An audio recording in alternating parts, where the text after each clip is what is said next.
Ех, тез доброжанци, дето със сърпа стават, с паламарката, добри хора, работливи и гостоприемни. Тук най-хубави и най-витални са песните.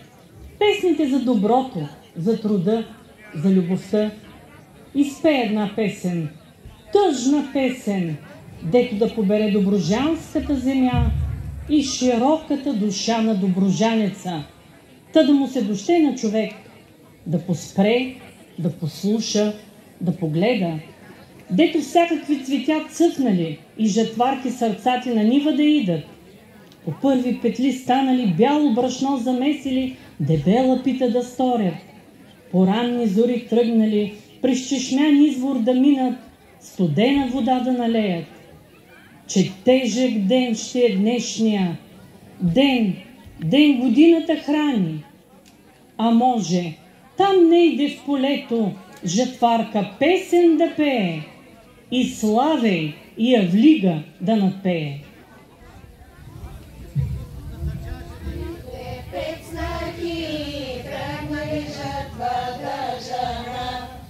Ангеловите пецнахи тръгнали жатва да жена. Вървели, що са вървели, стигнали Станчова нива. Вървели, що са вървели, стигнали Станчова нива.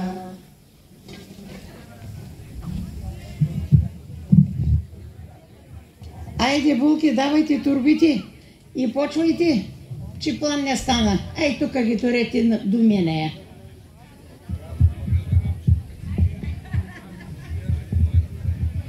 Ето, мале, ако заплачеш да ме извикаш.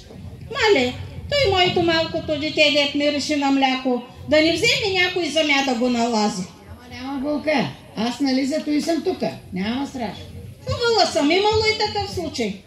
Я да туре китките на сянка, да не увяхнат, че до вечера като са прибирани, да се натруфим, да се накичим, да сме най-убавите.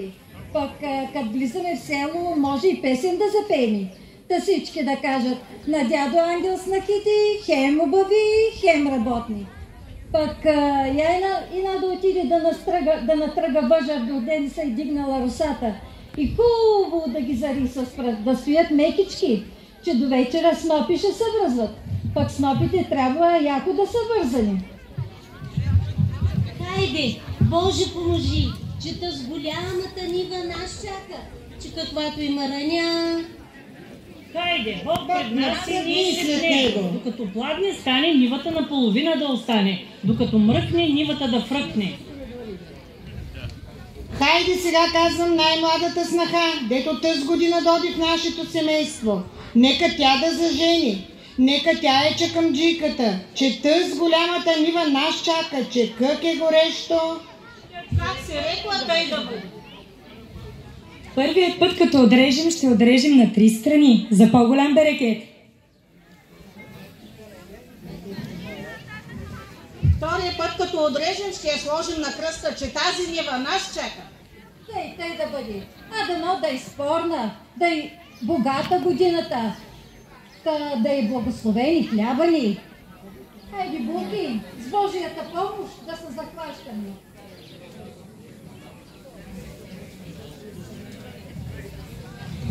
Тази година по-малко, до година повече. Както летят тези класове, така да бъде жътвата по-плодородна.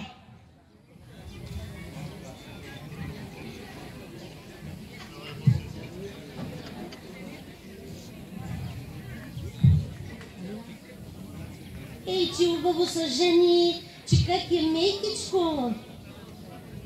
А какво е слънце пекнало и ни едно облаче няма на небето? Ивано, какъв ти дъжд? Жътва е, хляба се пече.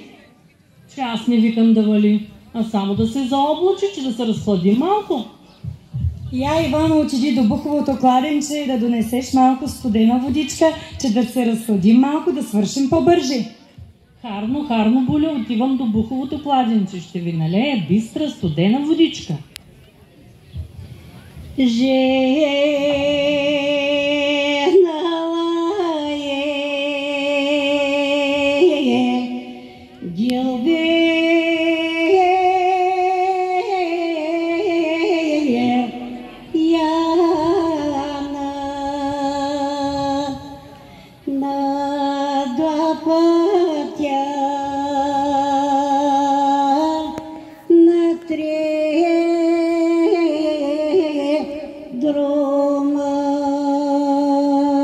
Я спрете малко, ма. Чуйте.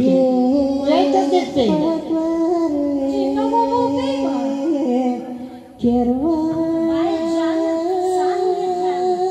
Коя Джана, ма? Насковата ли? Джана е, стъни ли ще я познае? Пуста Джана. Тя казва, че като налея виното, че като привлити, сива ще е да се взима. Та на сватба ще ходим. Ще посейми, ще потропнем. Няма само да работим. Тъй. Ти чува ли си, ма? Ко да чуеме? С нощи вечер на Мегдана свекървата хич не била каялна за тази сватба, ама не и се. Че какво е на Джана? Ами мома отцо искала. Джана е добра, уредна, скопосна. Никой път няма да свърши катъра на снега ли свикърва. Знай ли я, тя е от нашото село. Ох, много горещо. Много горещо. Ох, много горещо. Я да си почини малко. Ивано, пратих тази студена вода. Стоплила се.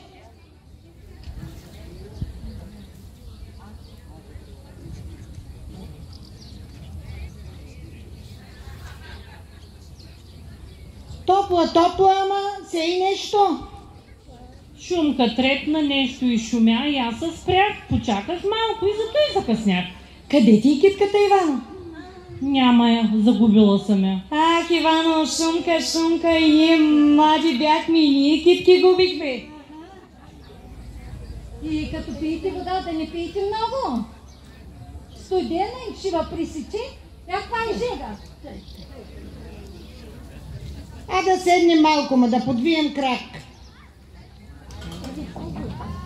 Да подвием крак, да се починем малко, ма я да се оплетем по един кръстец, че да го наречем кръстец, кръст боли, мене не боли. Кръстец, кръст боли, мене не боли.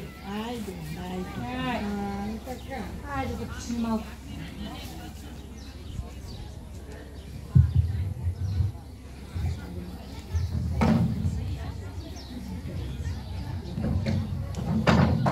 Мале, дай детето.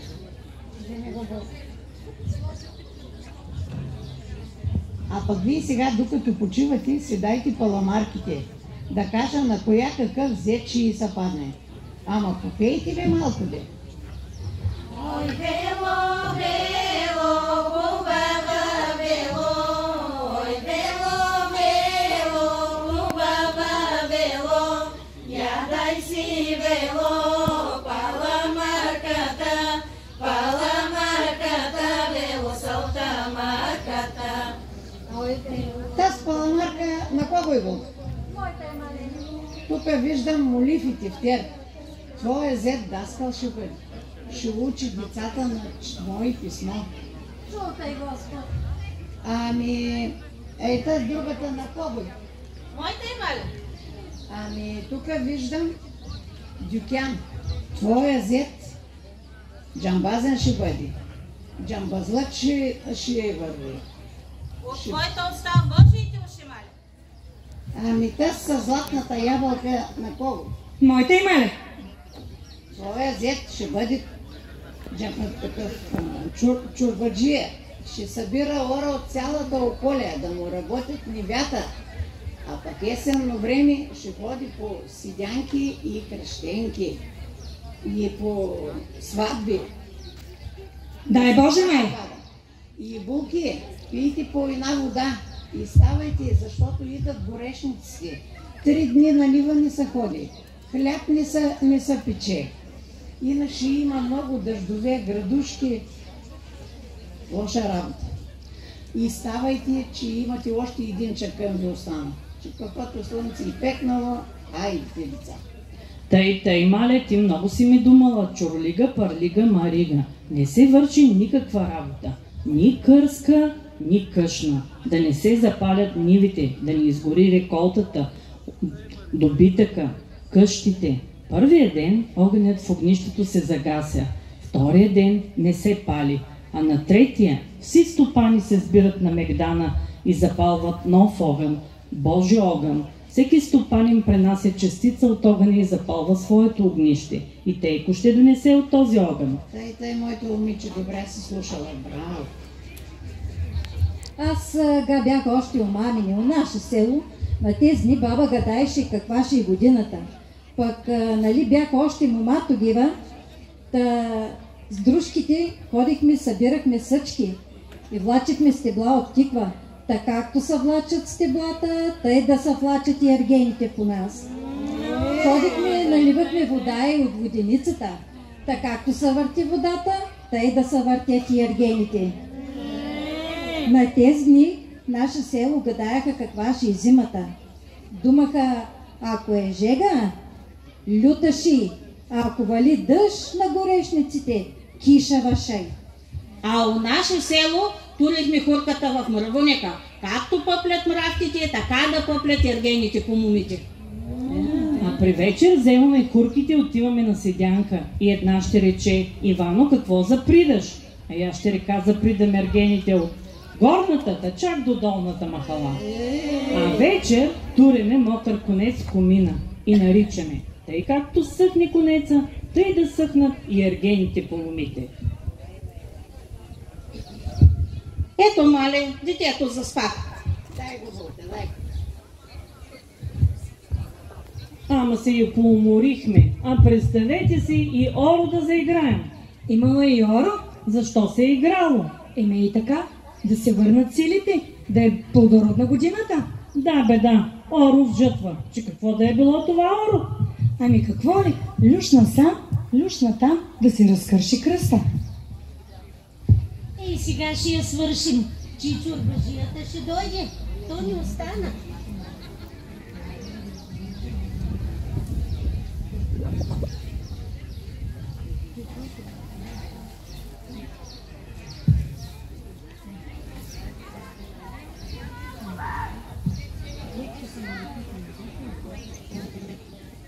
Оф, че се налепихме.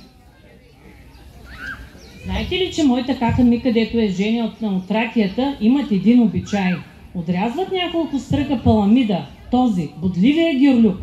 Изкопават един трап в края на нивата, поставят паламидата и хубаво зариват и изричат заклинания. Вижте, ръцете ми се напълниха с бодилчета. Тъй се тупай.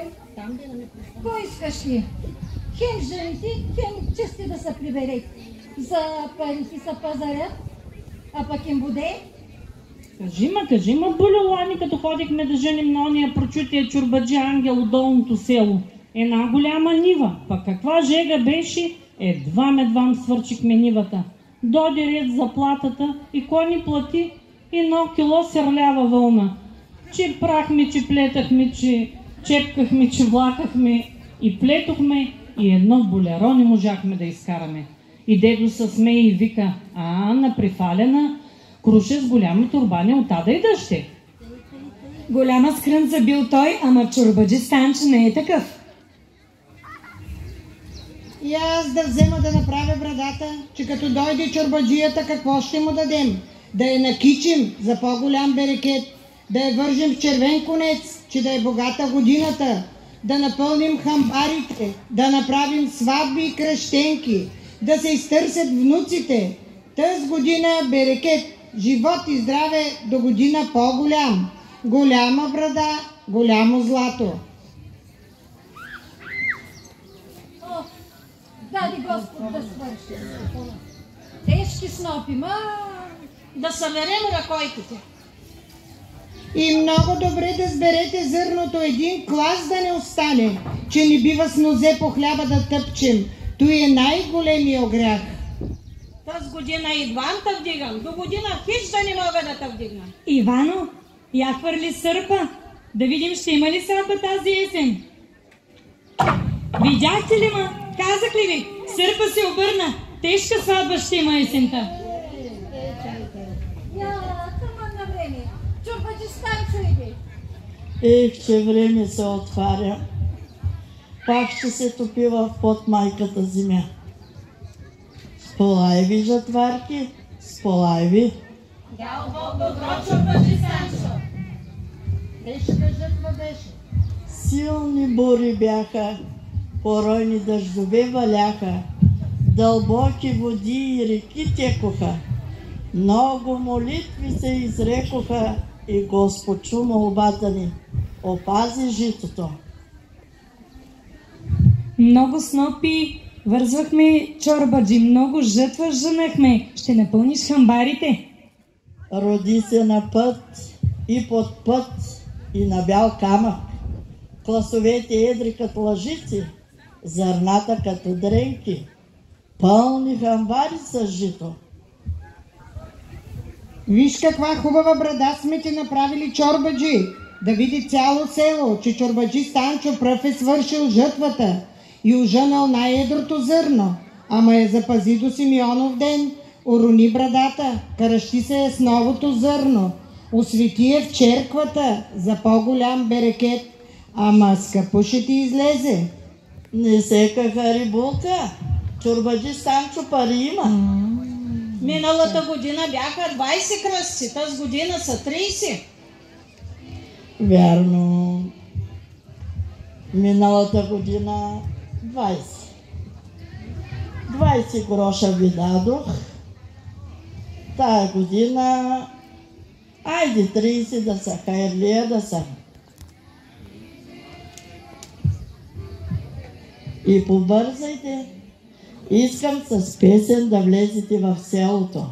Дано цяло село разбере, че чорбаджи Станчо пръв е свършил жътвата. Пък и чорбаджийката сигурно и софрата е стъкнала. Чорбаджи, като чух, че ще женим на теб, цяла нощ сън не ме хвана. От мерак, чорбаджи. Вай. Чорбаджи, ти такива уракчи няма да намериш. Вярно, вярно. До година пак да ни повикаш. Ще. Айде с песен напред. И сполай ви. Това, което правите, е най-святото нещо на земята. Да събереш насъщния за хората.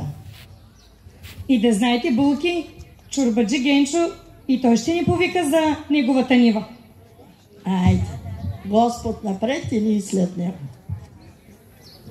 Мило ми е, мамо, драго ми е тако. Добро джада и да през нея да мина. Добро джада и да през нея да мина. Погледни нагоре, погледни надолу. Гора се зелене, жито се жълтее.